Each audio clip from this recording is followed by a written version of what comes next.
For the past few years, Hollywood has released horror film after horror film. Some have said we're in a bit of a horror renaissance with films like X, Megan, Pearl, Barbarian, Longlegs, Abigail, Speak No Evil, The Black Phone, and the Terrifier series. These are not all based on classic monsters, though. But classic monsters are starting to make a comeback slowly. And that started with The Invisible Man. And while The Invisible Man delivered and is named after a classic monster, some of these new classic monster films are like they were ordered off a wish. Join me as I review Nosferatu, Wolfman, and Frank Grillo's Werewolves, and some other classic monster type movies, and discuss what is going right with modern monster films compared to slasher films and other films, and what's going terribly wrong. I'm the man-child of the macabre, Bryan Peters, and you've encountered something gravely amusing.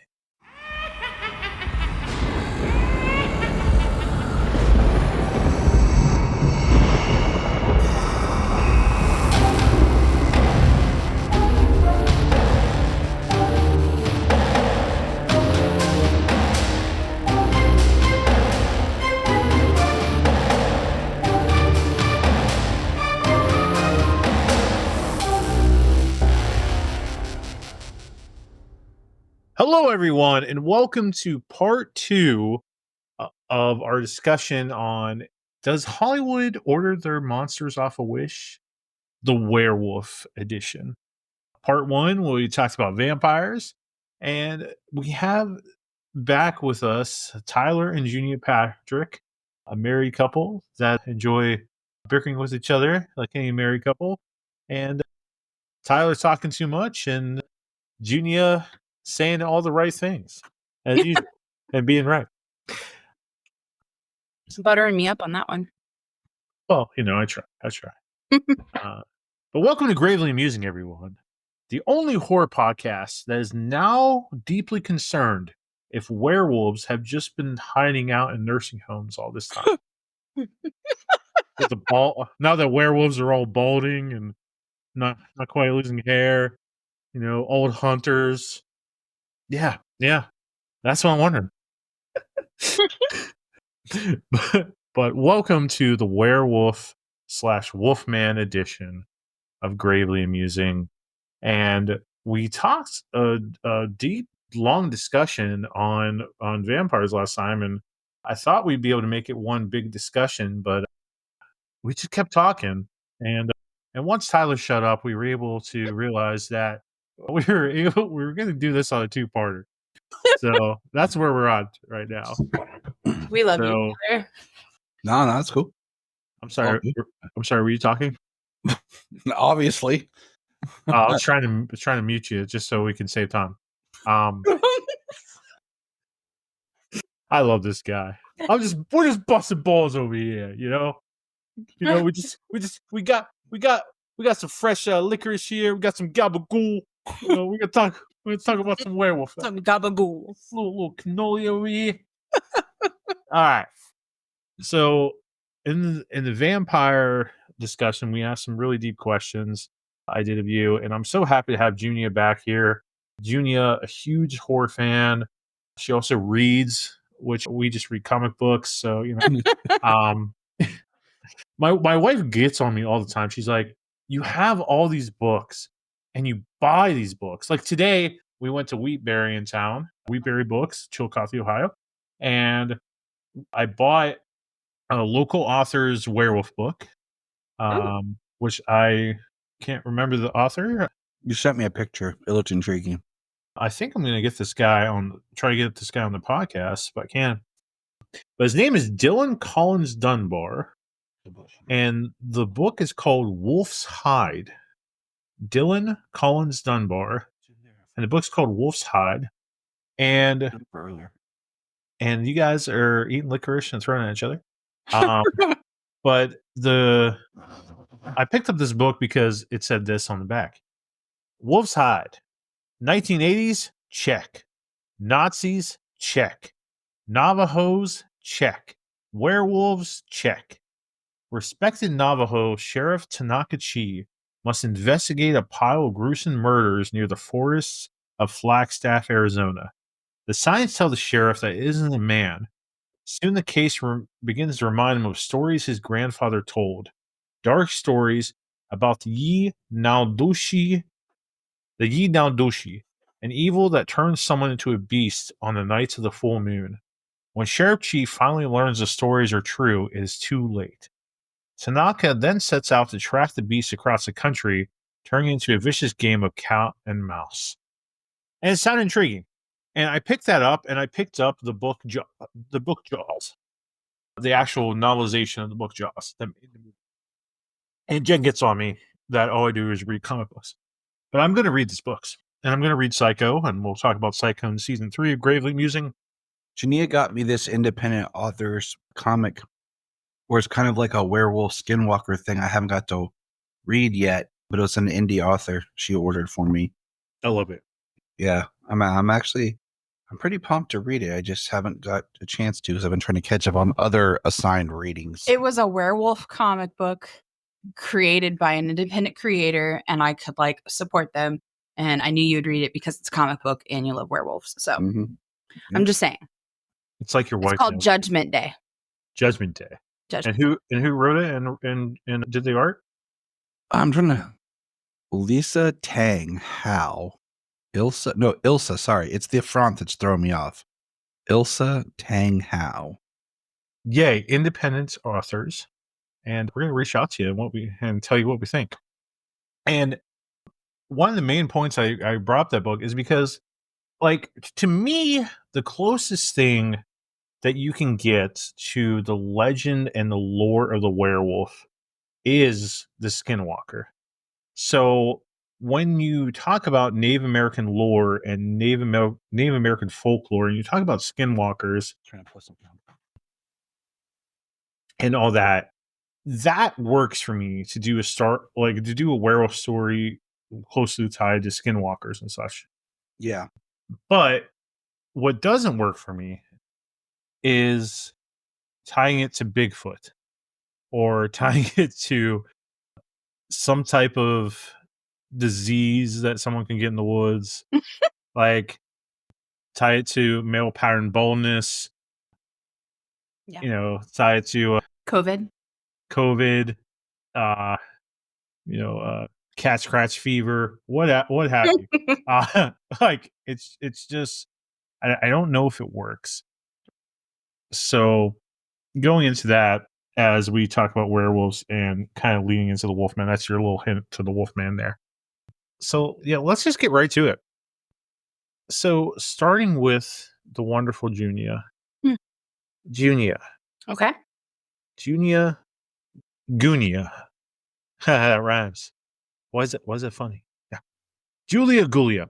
I knew that's Wow.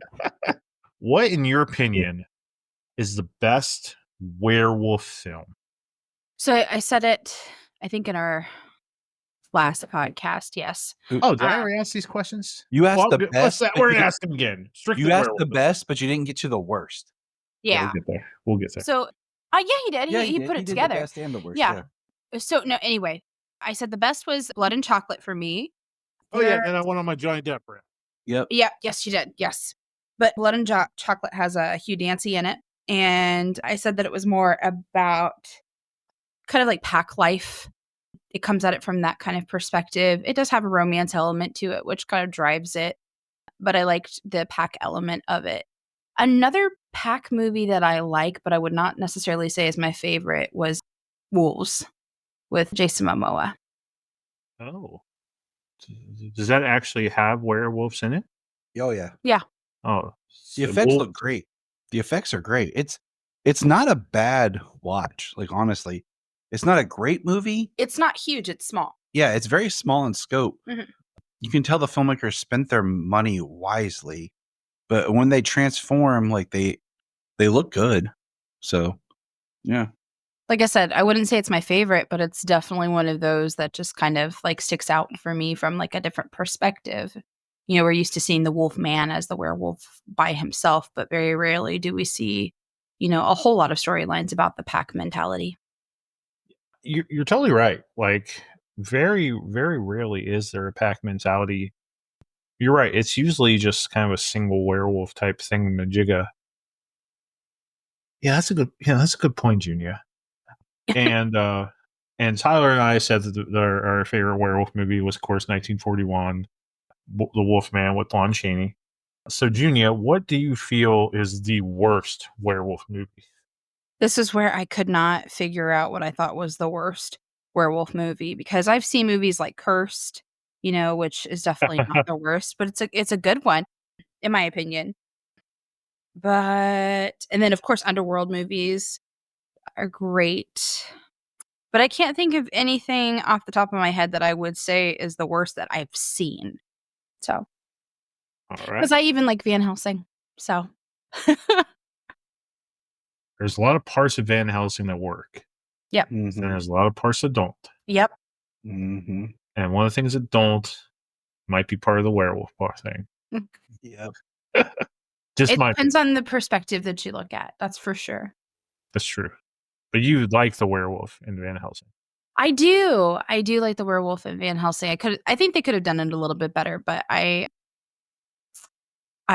enjoy the way that they look in particular. So I thought Hugh Jackman's werewolf at the end looked pretty amazing, personally. Especially when I first saw it. Okay. Okay. Now we're ready for this. All right, Tyler, go. What did I say last time for the You worst? said American Werewolf in Paris? Oh, you did. yeah, You yeah. did. You did. Okay, I would say American Werewolf in Paris just because the werewolves were like CGI, and I showed Junia the worst Yeah, movie I horrible. watched called Operation Blood Hunt was pretty horrible, and maybe another film, but we'll get into that later. All right. Junia. Yes, Bryan. Now we're shifting here to strictly the Wolf Man. Mm-hmm. Have they ever got the Wolf Man right since the 1941 movie, which pretty much established the lore and the concept? Well, if you can go further back a year or two to the Curse of the Werewolf, because that is a precursor to the Wolf Man. Right. But have they got the Wolf Man right since then? I mean, Del Toro's Wolfman was beautifully done. I do think that there were some story elements that I personally wouldn't have gone with, but I really enjoyed the film overall. I'm also really not a gore person, so if I could have had less gore in the movie, I would have been happier with it. Keep it more creepy. Like, I get that there needs to be blood a little bit, but I feel like the movie went a little bit too overboard with it personally. But yes. That what you just said is going to be a good teaser for a future question I'm All going right. to ask. So go ahead. Sorry. Don't apologize at all. Ever. Oh, thank you. Hey, Tyler.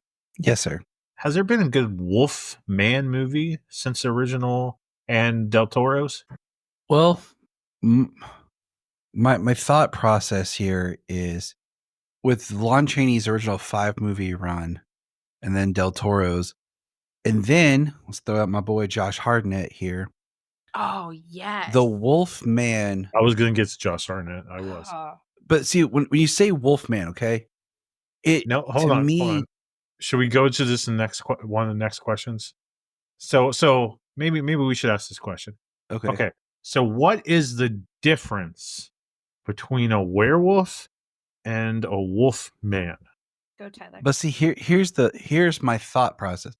The Wolf Man is its own story because you have werewolves and you have lichens, and then you have like the Wolf Man. It's kind of like his own story, and the Wolf Man is the story of Larry Talbot. And there's certain tropes and there's certain things within that story that is Wolf Man, because the Wolf Man didn't originate from literature. It originated from folklore and werewolf folklore, but there's certain beats in that story that are different than your traditional werewolf stories. Well, it's just like Dracula is separate from vampires. Although a lot of vampires are based off of Dracula, Dracula is his own thing. Right, exactly. So the Wolf Man, okay, and there have been other lichen-based werewolves that have some of these characteristics. And I did a breakdown a little bit on my YouTube for a requel of the Wolf Man. I did a quick lichen werewolf Wolfman. But to me, Wolfman needs to be predominantly on two legs. He doesn't have a tail. He needs to look like a wolf, but still have some features of a man in the way he moves. He needs to retain clothing when he transforms. It helps add to the look of the man. And if it's the Larry Talbot story, which is the Wolfman, you need to have the idea of some sort of culture clash where there is education from the other cultural side, be it Romani or Native American, the father relationship dynamic. The silver cane is important, and and everything with that. So there needs to be the idea of like a good man who has put a curse upon him and everything at the same time. And of course, you have to have the poem, and the full moon plays an effect. Larry Talbot So cannot everything that's in the original movie. Larry cannot change at will. Okay? Right. Because a lichen can change at will. Right. Yes. Okay? A werewolf Has to go by the cycles of the moon. a werewolf has to go by the cycles of the moon. Okay? But the wolf man is like a brand compared to just being a werewolf or a lichen. There's, like I said, you have to have it needs to be certain beats in the story to be the Wolfman. That's why, like I said, Josh Hartnett is Larry Talbot. Right. He is the Wolfman. And instead of Romani, we go with the story of using the Native Americans. So it still hits the beats of the story of Larry Talbot. Yeah. I think just pretty much in total agreement with you. Just to make it kind of short and sweet, I think I think when it comes to the Wolfman, you have to have, it is a branding thing, but it has to be someone that's walking more on two legs. There has to be some clothing involved, and it has to be more of a story of this man becoming this beast and not really having a choice to it. And it has to be and also it has to be a very minimal number of werewolves. I think you have to have just, your wolf man, your main guy, and the wolf that changed him. I think, like, if you have too many werewolves in the film, then it's then it just becomes a werewolf movie, like It's multiple Wolfmen at that point, it's, and it's not wolf men, yeah, exactly. Instead of wolf man. And we have to have some sympathy for this character. What made Larry Talbot so well in the 1941 movie is, this is a guy that he doesn't have the best relationship with his father. So we have to have that element in there, because the relationship with father and son, I think, is very vital to a story of the Wolfman. I think that's very important. It doesn't. I think it's important. I don't think it's. I mean, it's not completely necessary. But I think that, let me simplify it even more. I think that with Wolfman, you have to have a set of rules. Mm. You have to have a lore built upon it and a set of rules, because you have to tell me, when he can change. What are his weaknesses? Where did it come from? Is he consumed by having to kill the ones he loves? Are we going to do the pentagram thing on the hand? Is there going to be the poem thing involved? Are we going to have this from Native American culture, or are we going to have it from, Gypsy Romani culture? Or are we just going to make up some disease and make him be Bigfoot? What are we going to do that's going to be part of this lore about it? Because if we just make a werewolf movie with werewolves, we can really do whatever we want. You can just have people change into wolves. Like I don't think I think there's very much looser rules here. Where if we're doing a wolf man, we are telling a story of a man that is turning into a werewolf and is losing his humanity. And we're focused on the story that we're trying to tell. And the ones, in my opinion, just kind of piggyback on more of these questions here. I ask here, what makes a good werewolf property? What makes a good wolfman property? In my opinion, what makes a good wolfman story is that we have this character that is a good man. If we're even going to take a female take on it, have a good woman here. There are great female werewolf movies, such as Ginger Snaps, such as Cursed. Like there's decent ones out there.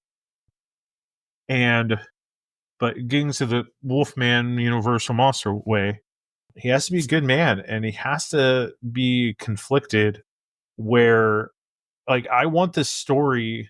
The story kind of Larry Talbot is a man that had ideas and hopes for his life and things that he wanted to do. But him being a werewolf, he can't be close to other people. He can't fall in love. If he falls in love with a woman, he's going to probably kill her. Like he can't get away from this curse. He can't have peace. It's not going to happen. And the way they did Ethan Chandler, or Ethan Lawrence Talbot, if you will, in Penny Dreadful, they gave him more of a purpose of this, like, wolf of God and this destiny that he had. But then they screw up in season 3, and we never really get into this depth of what the heck is the wolf of God. Like, and they totally blew it. Like, Yep.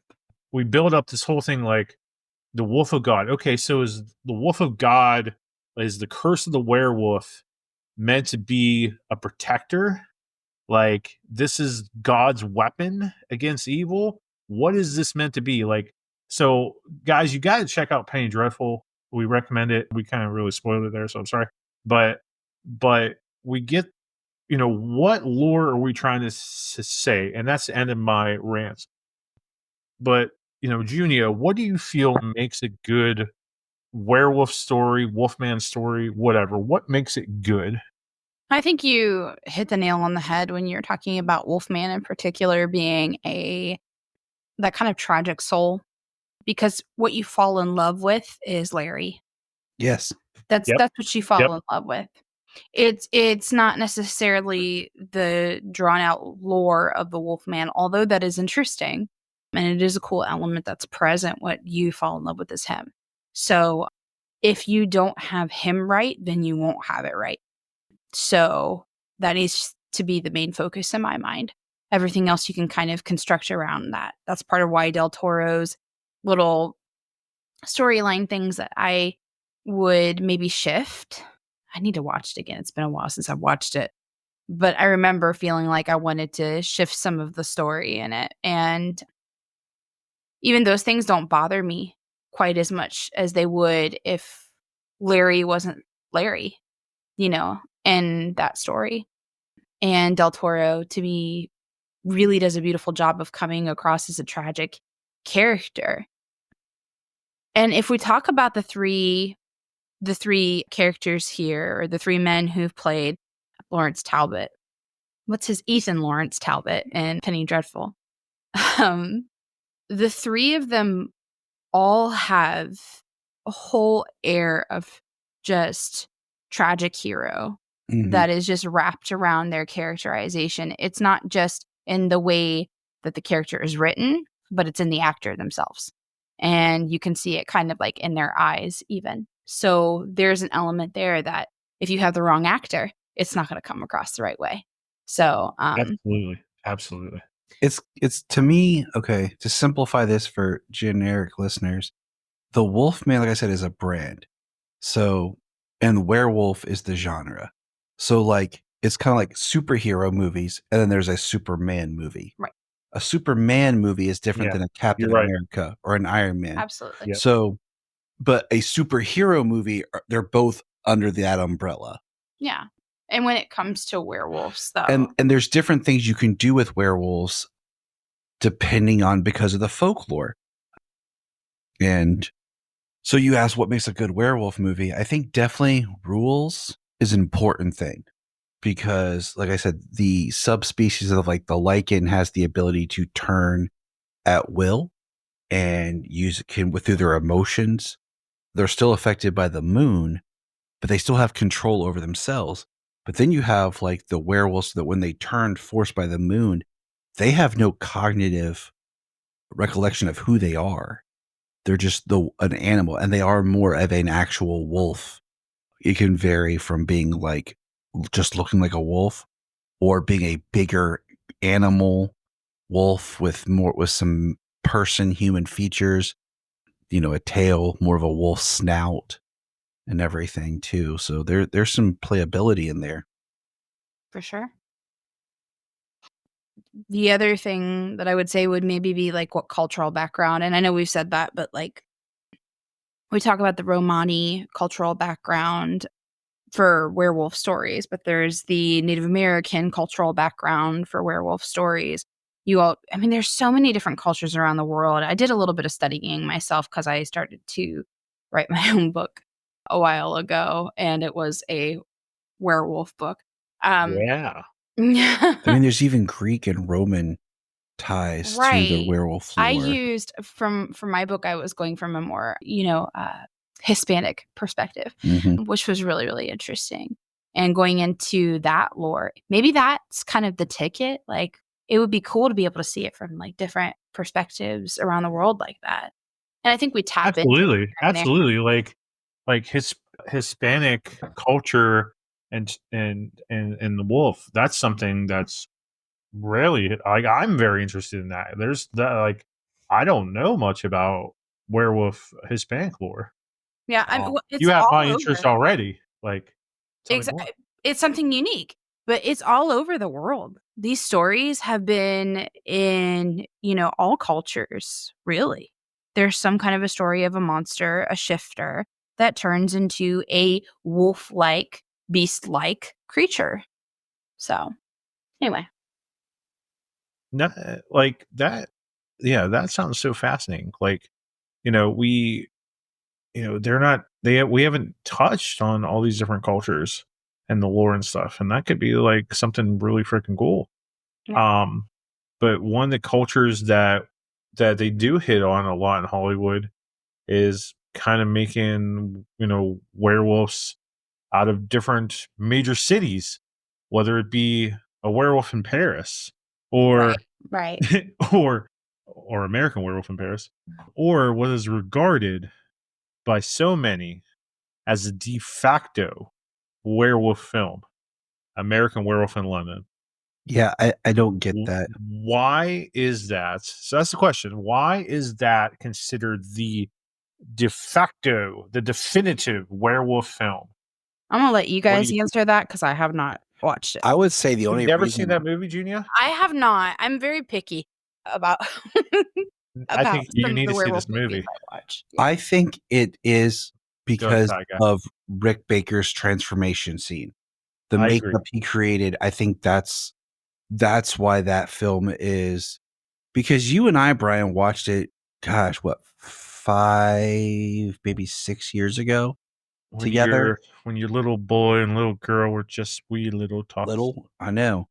And you and I talked about like, this doesn't make sense, this part. Are they trying to be really funny here because they could be funnier?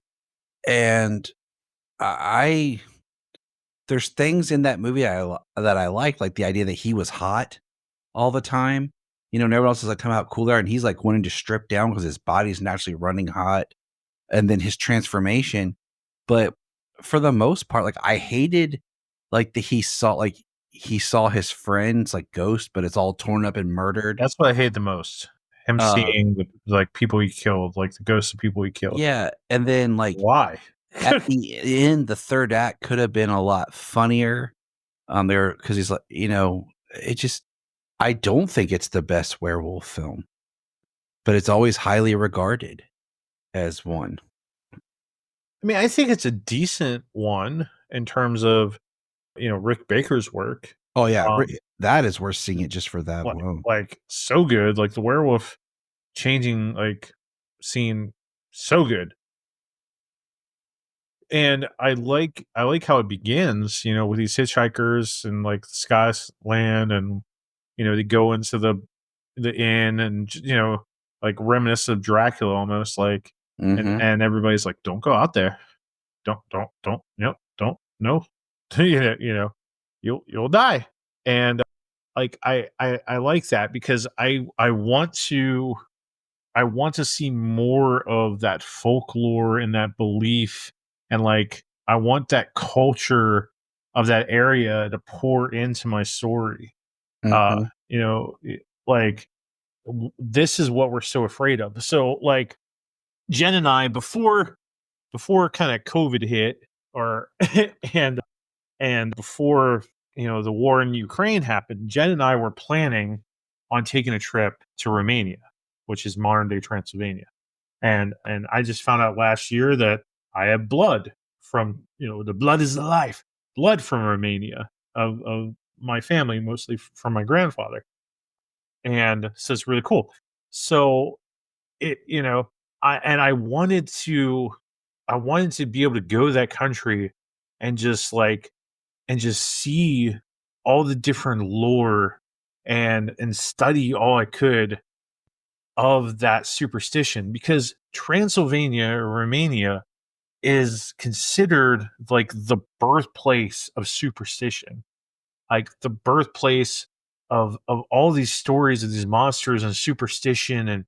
And in the book of Dracula, it's even, and Bram Stoker even wrote that where the Carpathians are is like the birthplace of monsters, and werewolves and wolves in general, whatever, are guarding Dracula's castle. And there's also talk in the book of Dracula of this blue flame, and there's like blue flames throughout the path to the castle, and there isn't a whole lot of talk about it. In Bram Stoker's Dracula, by Coppola, whatever, they show these flames. Mm-hmm. And in the book, like Dracula goes to these flames, and he leaves like a little bit of like gold kind of there. And like, are the golds of the people, or is that Dracula's treasure? Like, but what makes the flame blue? And what is the relationship with these wolves? Like we know that gypsy people work for Dracula and stuff. Like, I just want to know more about this, and I just went on a rant. I apologize, but I think for these werewolf stories, wherever you're trying to tell, that we need that lore there. And for American Werewolf in London, we kind of get a hint at the beginning, and then it just throws all out the window. And we're just going to get him seeing dead people and all this stuff. So for me, the werewolves look cool, but I think because so much is kind of thrown out the window for silliness, like it for me can't be the definitive werewolf film. Mm-hmm. End of rant. Good. I like it. Nice. So Junia and Tyler, do you feel at this moment in January of 2025 that currently in the world of pop culture and Hollywood, that werewolves are pretty much ruined? You know my answer. Junia, go. I want to know. Feed It's, me, Seymour. Feed me. I mean, it's gonna be the same thing that I said last time. No, nothing's ruined here. I feel like, in all honesty, because if we just want to go for the sheer fact that there are so many available cultures to dive into, and backgrounds and belief systems around the whole lore of the werewolf, like, no, they're not ruined. You just need to tap into maybe a different vein for a little while.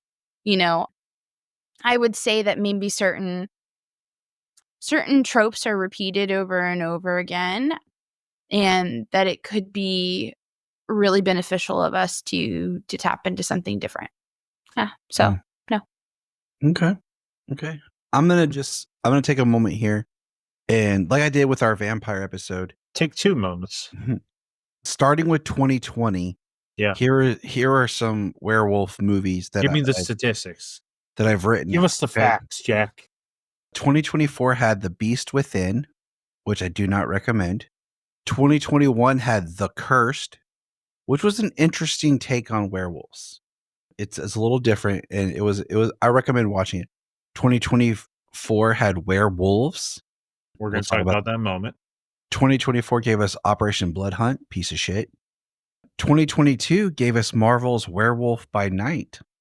Yes, it did. Yes, it which did. was really good. That special. 2021 is the I wrote it down wrong, but it's not I did. I wrote it right. Never mind. Werewolf Within, the one based off the game that we watched. I don't want to spoil away, but about the African American police officer guy who shows up to the small town. Oh yeah. And the werewolf. Yeah. Mm-hmm. 2023 gave us Wolf Hollow, which was like a low budget wolf movie. It's on Tubi, I saw. 2020 gave us The Wolf of Snow Hollow, which is more of a skinwalker movie. And 2023 gave us the Teen Wolf movie based off the TV series, which was a piece of shit too. The TV series was the TV series was awesome until Eric Wallace showed up. Do not let that man near your show. Eric Wallace came into Teen Wolf, it went downhill. Eric Wallace took over as showrunner for The Flash, it went downhill. Do not let this man near your show. But so back to your question. So those are kind of some werewolf movies I was able to find quickly that have come out this decade. I don't think that it's ruined. I think that no one's just found the way to properly tell the story. Werewolves are really good for allegories for other things, be it the duality of man, alcoholism, abuse, anger, sex drive, puberty. It works really well in that vein. And I feel like we haven't got that type of story, because to make the werewolf stories really work is, once again, you got to care about the character, the person, because is it a curse? Is it, is it something that they are, like Michael J. Fox's Teen Wolf, where he's more of like the Lycan kind of stance, is it's genetic and it's passed on, and it's him coming into puberty and learning that he has this condition. So I feel like the werewolf is a great character. You just got to find the right way of using it. I mean, we all know I'm a big fan of the campy kid show Big Wolf on Campus, right? Heck yeah. It's a fun... Please release on DVD someday. Yeah, please. I will buy it. Somebody. It's a fun, campy show that introduces this concept that I can watch with my kids. And I mean, he takes on vampires and all kinds of other stuff too. So it is a fun, way of introducing this type of subgenre, right? Grimm, the TV series, explored the werewolf as the Blutbot, very Germanic, from Grimm's fairy tales, and how the werewolf is perceived in that show is different. And it was cool. So I feel like the character is just as valuable. It's just how you go about telling their story, like the tragic hero. Because, when we're talking about the Wolf Man, is one thing with a good werewolf story, they have to turn back human, because there has to be that fear that they're going to turn again and be out of control. Thank you for saying that. Yes. It has to be, you have to change. There can't be like this permanent thing that's the way you are. Like you have to change back. And then you don't know when you're going to change again. Other than, well, maybe then you're at the full moon. So my next question for you guys is, why, when Hollywood is doing these werewolf films, why does it seem like they go so far away from the Wolfman concept and just do whatever werewolf thing that they got going on? Like, why is it more so? It tends to, at least to me, tend to be more of just random werewolves kind of going on type story than it is focusing on a wolf man and the tragedy and like character building, if you will. Why does Hollywood kind of just throw this Wolfman story out the window and somewhat the Wolfman lore and just mostly focus on just straight werewolves or multiple werewolves in a movie? Tragedy is relatable, but it's not necessarily something that somebody wants to invest in as a story. I feel like maybe the difference between this and Dracula, right? If we're talking about the Wolfman and Dracula, the difference between the two of them is the fact that Dracula's story has certain elements that drive it that have the energy of desire behind it. And I'm not just talking about, the sexual factor, but just the allure in general that Dracula has. What allure does the Wolfman have? And if we're just looking at humanity in general, like they're not necessarily going to be drawn in by just tragedy or by sadness or by that lost character, because we all want to be found, right? We all want to be in a hopeful position. But the Wolfman doesn't really provide a whole, in my personal opinion, doesn't provide a whole lot of hope, Huh. So I like this woman. Oh, I know. That's why she's a keeper. Seriously, the things you say. Just piggybacking off what she said Gosh, yeah. is, Huh. wolves are pack-minded, right? And if you look at the Wolfman as being this kind of trademarked property owned by Universal, you can only mine that idea so much, right? Because, I mean, you can kind of look at Teen Wolf, Michael J. Fox, as being kind of a Wolfman story. Yeah, I would. There's similarities there, But I think with the werewolves concept period, you usually have them as your antagonists, right? Like Dog Soldiers.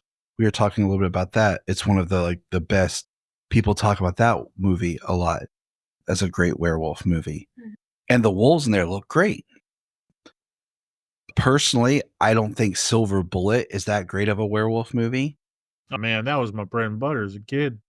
I did a long pitch about a way of doing a really good Netflix series based off the book The Cycle of the Werewolf by Stephen King, which Silver Bullet is based off of. You can check it out because it's more in depth about how to do a murder mystery type thing. I lost my train of thought. The Howling. You were talking about Gary Busey. Yeah. How wonderful it is. The Howling is another like highly regarded werewolf movie. Okay. And all those have multiple. Silver Bullet doesn't, but like The Howling has multiple, like the tribe, the cult, the group, the pack. And I think when they make wolf stuff, they always go to that wolf pack mindset of having more than one. See, I said it opposite earlier. And the reason is because what's pushed at you, at least for me, from the outside perspective, because I haven't been a Wolfman nerd like you, or into that quite as much. Dracula was definitely where my zone was. But from the outside perspective, what's pushed at you are all of these movies of the solo wolf. You don't see the pack quite as much until you get into like the underworld movies, really. I mean, that's from my perspective. But like so many, like one movie we haven't brought up that I need to revisit because Junia, you watched it with me, was Jack Nicholson's Wolf with Michelle Pfeiffer. That's kind of a Wolfman movie. Even though the term werewolf isn't used, they use demon wolf in it. It plays in similar realms, but I feel like, I don't know, I just feel like the character, they do more of the big wolves and they don't do as much as the personal, because I guess I have always seen the werewolf character, and I feel like the two biggest werewolf movies that have impacted me, honestly, was the original Wolfman, but then Abbott and Costello Meet Frankenstein.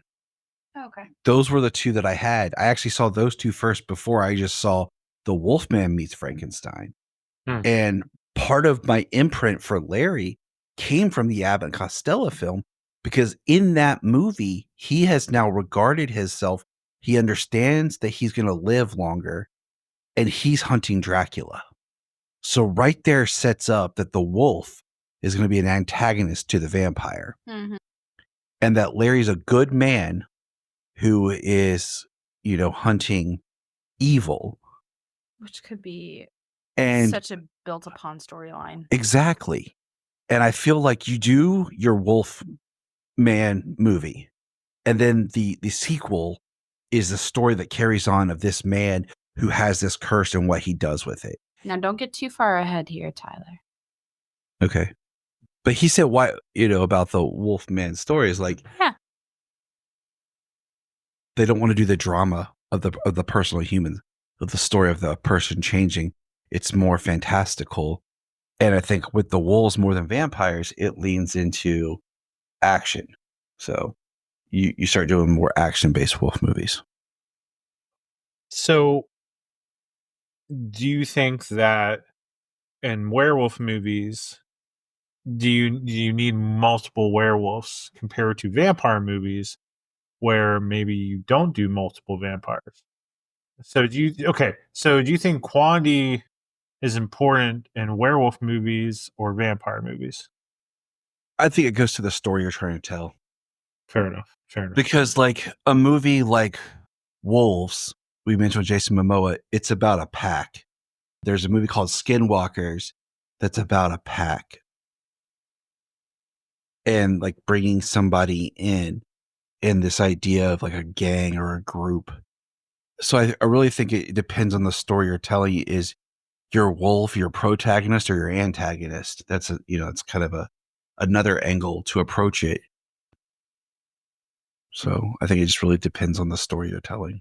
Well, I mean, Cursed was pretty much that, you had a protagonist and an antagonist technically, and they weren't in pack mentality at all. No, they weren't. They were all individual, self-serving. And that was part of the end twist too, was he only wanted the one woman and he was trying to eliminate the others. So Right, exactly. So I think that you can have either when it comes to, the werewolf storylines. I think when you have the wolf man, definitely the two wolf men, or just keep it singular and talk as if, well, you have to have two. You have to have the origin. And then as far as werewolves go in general, no, they can be pack, they can be singular. Depends on the story. I agree. So transitioning into werewolves here, the 2024 movie.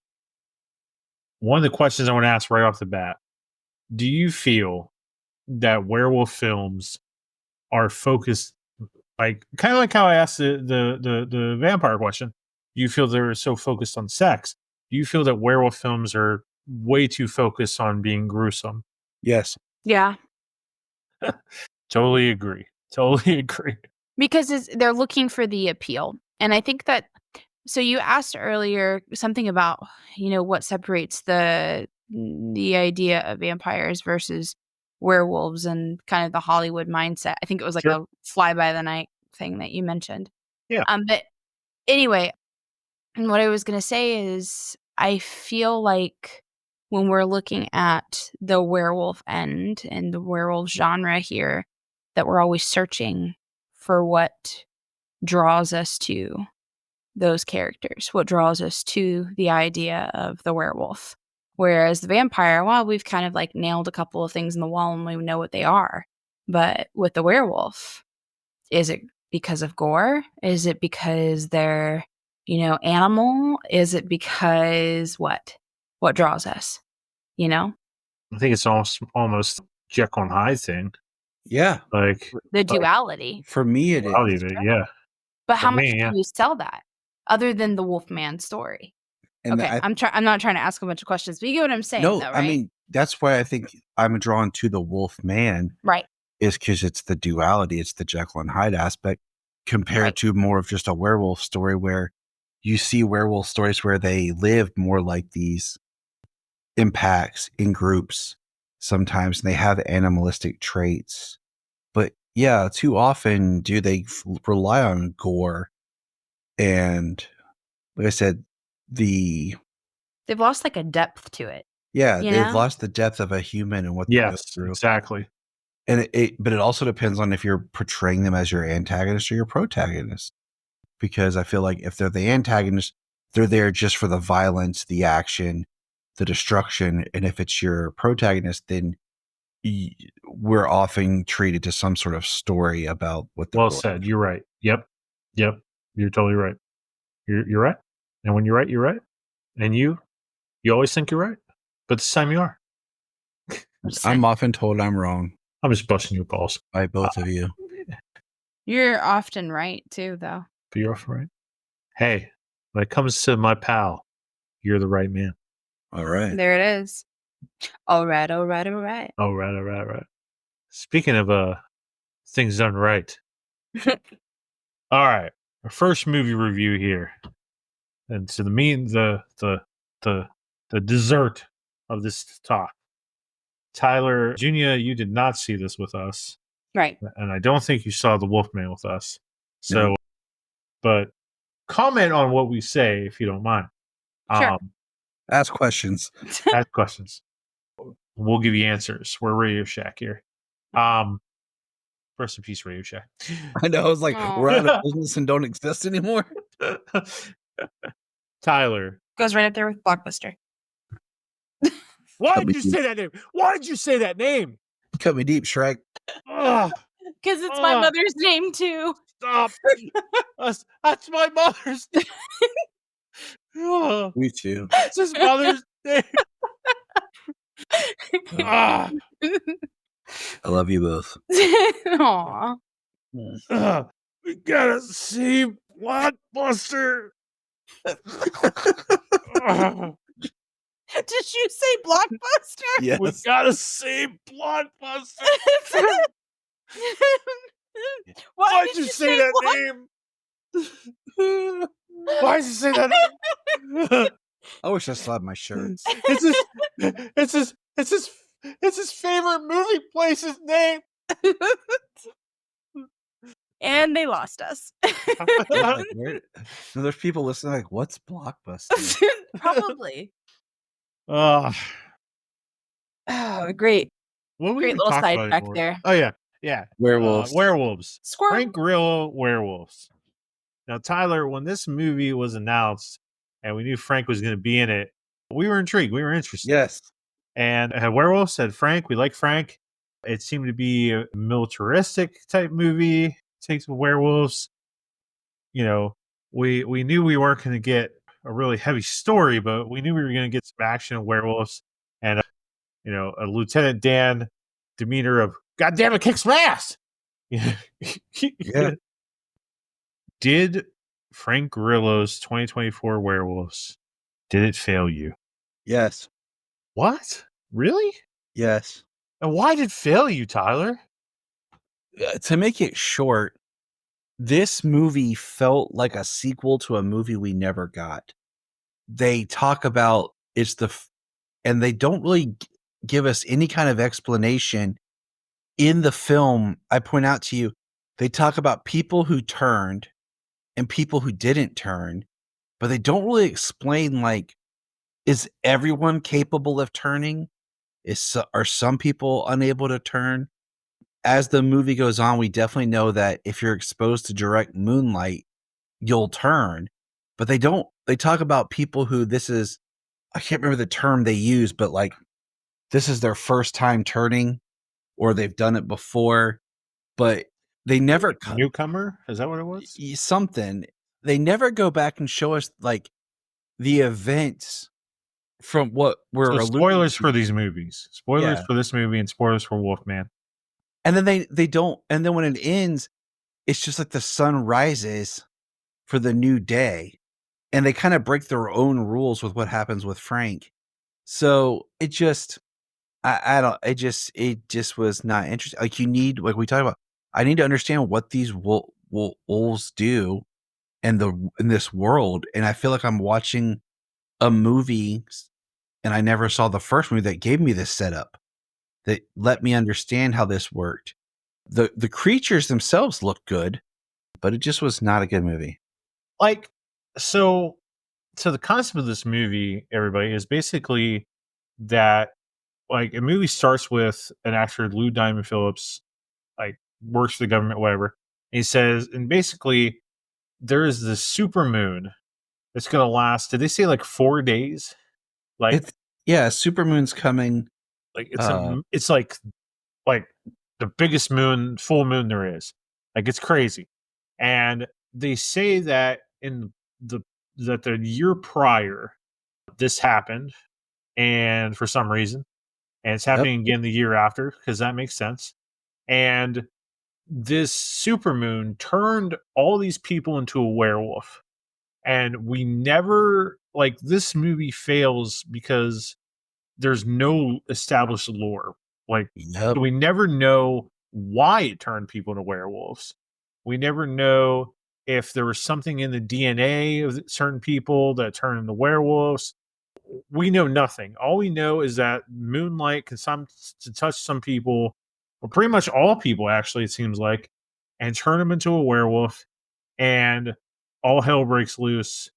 And we get Frank with like his brother was in the military where his brother died, and like his brother's wife and his niece are in this house and they're locked up, and then the werewolves will hunt them, and then Frank's gonna take him down. Like this movie was so disappointing. And I think if we would have got an establishment of rules and lore of why this was happening and how it happened, I think it could have would have been a better movie. It could have helped. Uh, Yes. but we don't get that. So that was disappointing. So Tyler and I go into Wolf Man. So when this movie was announced, it originally was going to be a dark universe movie rumored with Dwayne the Rock Johnson back in 2015, 2016. Or I would say 2015 to 2014, maybe. Yeah, somewhere in there, because The Mummy came out in what, 17? I think so. I think you're right. Yeah. And they were I remember. announcing all of them people, and then Johnny Depp no, because was going to be Invisible Man. Dwayne the Rock Johnson's version was before they announced the Dark Universe. They were going to do a My Wolf apologies. Man with him, because right, and then they stopped, and because they did the Dracula Untold, and then we got the announcement of like Ryan Gosling as the Wolf Man. Yes. That was going to be the Dark Universe version at first. So Ryan Gosling, I think Ryan Gosling Wolfman would have been, in my opinion, I think it probably would have delivered. I would like to read that script, because what I've learned is, because of setbacks, the Dark Universe canceling and stuff like that, when Universal finally got around to looking at the Wolfman again. So I have like some kind of a fan poster that I'm looking at right now, the Ryan Gosling Wolfman movie, but no, I could totally see it. I could totally It was see it was supposed to be more traditional Wolfman. And then I was very interested in it. And then that, when they finally got around to it, after all the setbacks and everything, they kind of, the creative team that came in basically kind of tossed the script out and started over, and that's how we got. And they decided to go with this. Yep. And in one of the worst reveals in film history, in Hollywood history, they decide to show us what Wolfman will look like at Universal Studios Horror Nights in Junia just had October. it pulled up. Yes. Yep. And my brother-in-law, who lives down in Orlando, he sent me the picture before it went kind of viral on the internet, and I pretty much lost my mind. And that's why we don't know if werewolves are just chilling in nursing homes, because Right. like, what the hell is that? So, Like, Junia, Like, if you pull them up beside each other, by the way, like if you're comparing the two characters of the Wolf Man and Wolfman, don't look anything like. There's no similarities. What's ridiculous is that picture, that one right there. Yeah. That's I guess you could say that's the wolf person who turns our protagonist. and he actually looks better in the film than he does there. Yeah. But that is a big thing. Okay, Junia and I had this conversation years ago when Joaquin Phoenix Joker came out. That the fact the movie was called Joker and not The Joker, and how the can play a big part in things, and how this movie You're is totally right. Yeah, you're right. Wolf space man and not the Wolf Man is one word. And coming from people who look at Superman, Batman, Spider-Man, how sometimes we'll see like Bat dash man or Spider dash man or it all put together. That is sending a message. So this is Wolf space man without the. And that is important because it's not the Wolfman. It's not a character. It is just saying a person who is wolf-like and man-like. Well, Tyler, we saw this movie. Yeah, we did. Give it to me, buddy. Give it to me head to toe. What do you think? Okay. Go I will for it. say that Spoilers coming. Lee Winnell, who directed it, did The Invisible Man released in early 2020. And the way he re-envisioned that movie, it worked. And he took that same modern day aesthetic and smallness into this. And I read an article talking about when he was writing the script, he wanted it to be small and isolated the way that he felt during COVID and everything. And I'm like, okay. And maybe that would have worked if it would have come out a few years ago. But this is 2025 now. I see why Blumhouse pushed it to January from its October release. They kind of dumped it in the dead month. But first of all, this movie is way too small. There's like 5 actors in the entire film. It jumps right into the horror part with the creatures and really fast. We don't really get all of the beats with the family is shorthand. And I was explaining this to Junia about it's shorthand, like little half scenes that don't let them breathe enough to really understand the emotional depth that this family is going through. And then we're isolated really quick. It's just these 3 actors. It's now the mom, the dad, and the daughter's the only actor pulling her weight. The mom sucks. I'm sorry. She looks like a child. She acts like a child. The actress was horrible, and she has to carry my story. The guy playing Blake, the most generic white guy name, Blake. Keith. Yeah, because Tyler and Kyle were taken. Yeah, I know, for real. But like we have one scene to kind of develop him as a dad, and it's just kind of meh. And as a father of a daughter, and I love my daughter tremendously, I should have been connecting with this character. I should have felt something for what he's going through. And I didn't because you very quickly rush them into this danger zone. He quickly gets injured, and then he starts turning because the face of a wolf that we learned from a text at the beginning is like some virus that lives in the woods that you can get. Almost, it feels more like a zombie movie in a lot of the beats than a werewolf movie, because the entire film takes place in one day, one night. So it doesn't breathe. It doesn't give us a chance to get to know these characters. He starts turning, and then all of a sudden there's like a scene, and he leaps forward in his turning to where now he can't talk and communicate. So it gets very silent, and it's like a slow burn with a few ups and downs about when original OG Wolf shows up to attack. And then when he has his full transformation, he just looks like a guy with a jacked up face with a little bit of hair. Like it looks like they were doing a werewolf transition, and then he stopped. And they're like, okay, we're out of money. We can't do it anymore. So just stay there. There's no shots of the moon. There's nothing alluded to folklore. It's a one and done. So you're not really playing on anything. And I don't know. The best thing I can say for this movie was I think the music was good. The score.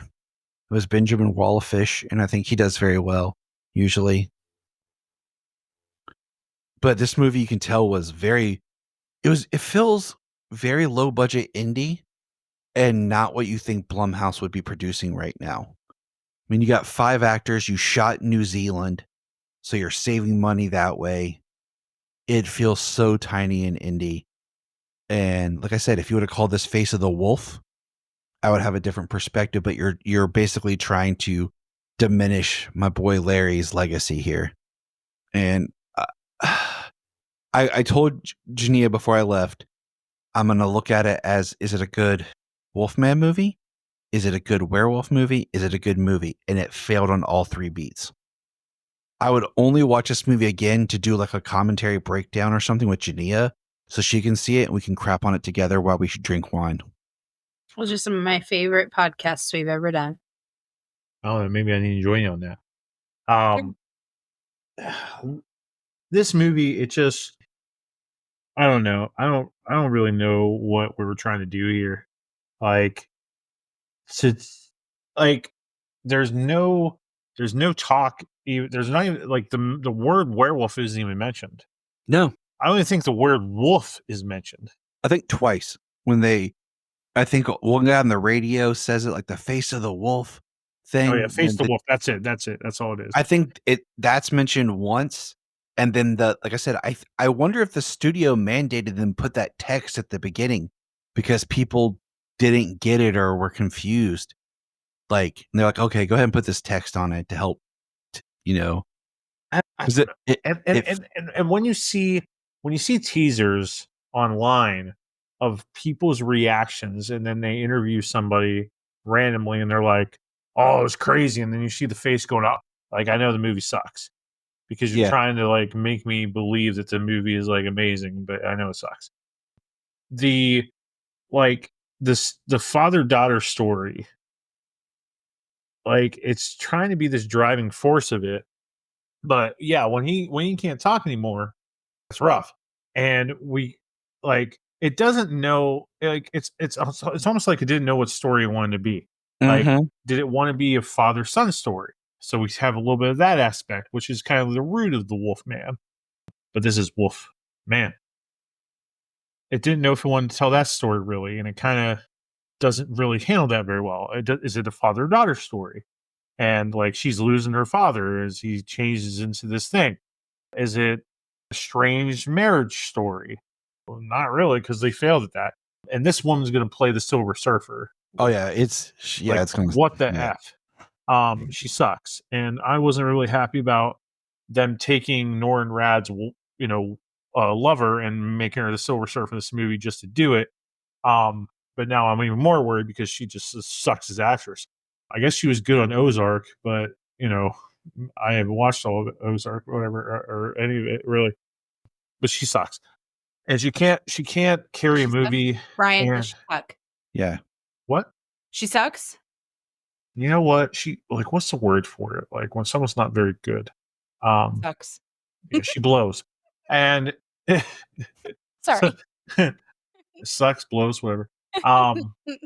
Yeah, she's horrible. So, like, in making it about a disease, like, yeah, and kind of, and like the Pacific Northwest, that's where like the Bigfoot myth is. So like, I would even been somewhat more interested if it would have been like the Bigfoot was really werewolves this whole time, and like that's why they're all hairy and stuff. But these werewolves, or whatever the hell they were, they didn't even have hair really. And like, the slow transformation was somewhat interesting, but like, it's like this movie, it's like, whatever the hell his name is, Lee Wandell. It's like he watched Jeff Goldblum's The Fly, and then was like, can I make this a werewolf movie almost? Yeah, he did. And because he even referenced that was a huge influence on him for this. Well, there we go. It's very much like The Fly, and it sucked. And I couldn't tell you the last time. Well, I mean, I watched Ginger Snaps. That wasn't too bad. I mean, I wasn't crazy about it, but it wasn't too bad. But I mean, think how low budget late 90s that movie was. Like it has that 90s feel. Really? It's low budget, but it still has heart and a story. And it uses the werewolf to like talk about puberty and especially female puberty. Yep. And this movie does jack shit. I forgot about Red Riding Hood. Isn't that Oh yeah, Red Riding Hood. Yeah, Oh, you mean so that Jen and I were dating. Yeah. yeah. I totally forgot about that one. Sorry, random, but like that just hit me when you were saying Ginger Snaps, and I was trying to think of other like female werewolf movies. Well, I was thinking about in Trick or Treat, the werewolves are all women. And that's a twist in that movie Mm-hmm. you don't see coming. And if I remember right, wasn't there they made those two like direct to DVD sequels of The Lost Boys, The Thirst, I think The Tribe. And I think The Thirst that had Corey Feldman back in it. And I watched them when they came to Blockbuster. And I think the twist at the end was one of the women in it that was helping actually turned out to be a werewolf. And I think that was one of the twists at the end. Like I said, it was one of those we watched when it came to what was that Blockbuster. That sounds interesting. So I couldn't tell you more than it, but So really quick, final question. Well, final two questions. How can we fix werewolves in Hollywood, Junia? Me first? Okay. Honestly, I would say make sure that when you are writing or directing a werewolf story that you understand your aim. What's the root behind what you're trying to attract your people to? You know, what's the heart? Because there needs to be a heart of some kind of beat that pulls you in. So ultimately, that's what I would say more than anything else. Yeah.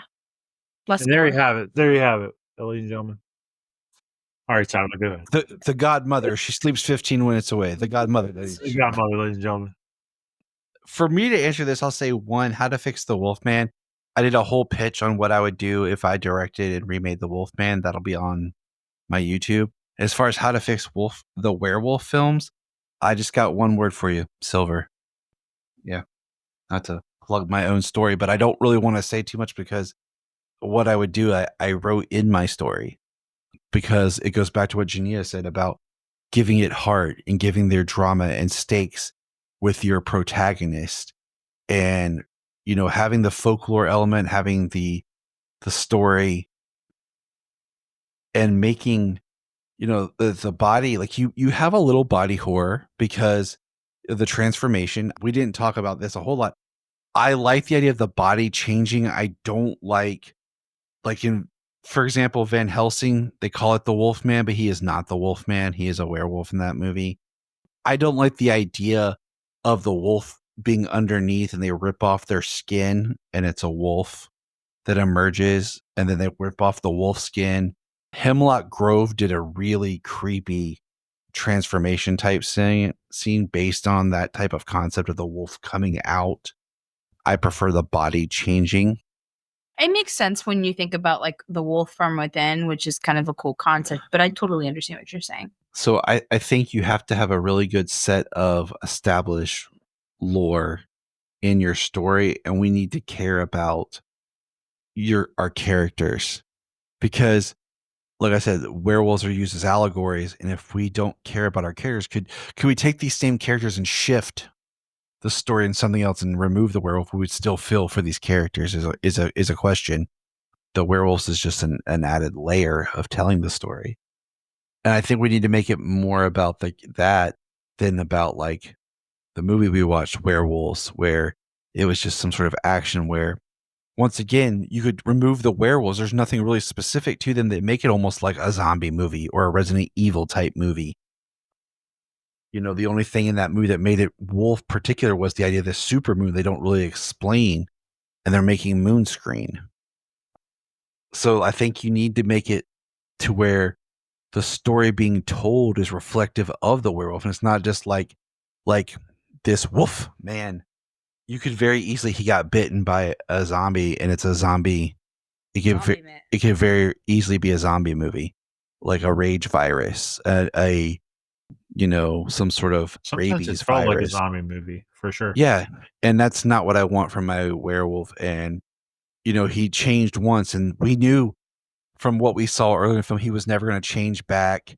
It wasn't affected by the moon because we saw action of during the day. So it just wasn't using any of the rules of a werewolf. So it really was just more of a person who's like deformed almost, acting like a beast.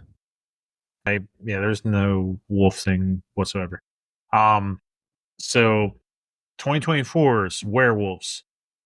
How many gravestones do you give it out of 13? 4. Oof. 4. Oof. Okay. And Wolfman. So I think I give Wolfman maybe 2 out of 13. He's always Now that I really think about it. I went 3 and he went 2. Now that I'm really thinking about it, it was bad because it didn't like they're really, even just as a movie, take the wolf out of it, pretend that's not the title, and just there watch wasn't it as a any movie. wolf in it. It was boring at times, and it was a slow burn. You were waiting for things to happen, and none of the characters were interesting people. So then, my friends, what was the point of making it Wolfman, if not to just have the title to pull you in to somebody's bullcrap story? Well, it's because I'm telling you right now that they wanted to sell it off that. This is Blumhouse, and I thought Blumhouse could pull off something. Right. It's because he took the same kind of mindset he did with the Invisible Man and turned it this way to kind of make this more, I don't want to say realistic version or reimagining through a modern lens, but it worked with the Invisible Man because of the type of story that was. It doesn't work here because the Wolfman, I mean, one thing we didn't mention is how Universal Studios right now is launching their dark universe and how we're seeing pictures of the characters. And I mean, even that Wolfman is a kind of redesign of the classic, but it still looks like the Wolfman. Yes. And Dracula's a little different and Frankenstein, but they still look like those Universal classics. And I'm saying, that is where maybe these characters live for a little while, isn't that in that attraction to gain interest again in these characters. And then in like 5 to 10 years, you make movies based on that ride and you make these horror, you kind of go back to the horror action of what the first Mummy 99 was, where we have the horror elements, but we also have some action, not too much, but I don't know. Just throwing that out there while we're talking. You're muted, Bryan. I think that if Dark Universe, which will come out in May, if Dark Universe, the world delivers, and there's enough buzz and enough money going into that park, then they're going to consider launching something. Yeah. And redoing it in like a Universal Monster MCU, whatever you want to call it. They will do that because money talks and bullshit walks.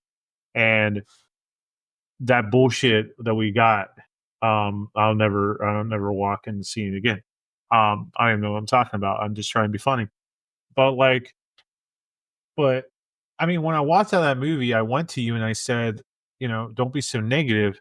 And I was trying to think positive about it, but since I've had 48 hours to think about it, well, more than that, I guess 72. I don't even know what day it is, but October. But this said Wolf Man. Was there wolf in it? No. No. And then you took the man out. You took him out. And then he's just looking around like, oh. And what's funny, and all the lights are blinking. I always try to find the positive in stories and in movies. So many times me and Bryan talk and I'm trying to put a positive spin on something. But like at this, I was like, no, like you failed on all fronts with this movie. No. I would have rather saw Craven in theaters than this. Oh, me too. That's saying because at least I would know I would like Aaron Taylor Johnson. Yeah, let's hear Johnson. You were awesome in Nosferatu. Craven was rough. I want to say one thing as we sign off here. Yes. We'll be doing a similar version of this podcast sometime this year, as we will get in 2025 2 new interpretation versions of Frankenstein. Yes, we will. So at some point we'll be having this type of conversation again. Yes, we will. For the Frankenstein. That's exciting. I am excited for that very much so, because Frankenstein's my favorite. So recommended viewing for werewolves. 1941 Wolfman movie and that whole 5-movie chunk Yes. of Larry Talbot in the Universal Monster Universe. Penny Dreadful Penny. for Josh Hartnett's version of Larry Talbot. I want to throw in Teen Wolf with Michael J. Fox just for fun. Yep. And the Underworld series. I want to throw in there, which I think I'm going to start watching again probably tomorrow. Sweet. After I get some school. Because I never finished the whole series. So I'm just going to go into it. Recommended things we might have not mentioned there. Anybody? Junia? Bueller? Anybody? Recommended werewolf stuff. I liked the Teen Wolf TV show, the new one that was done up until like the latter seasons. So like the first 3 seasons. First 3 seasons are really good. Tyler Hoechlin does an awesome job. And who's also the best Superman. Yeah, he is. He is for sure. So anyway, I like that show. I'll just throw in the 2010 Wolfman. I'll throw in, what did we talk about? Ooh, side note, J.R. Ward, the same author I was talking about earlier with the Black Dagger Brotherhood series, she started a werewolf series, and it seems quite cool. Sorry to interrupt. No, you're good. Stop apologizing. I'm trying to think of stuff that people won't just Google and find. Because if they Google and find, they'll find American Werewolf in London. They'll find The Howling. I'm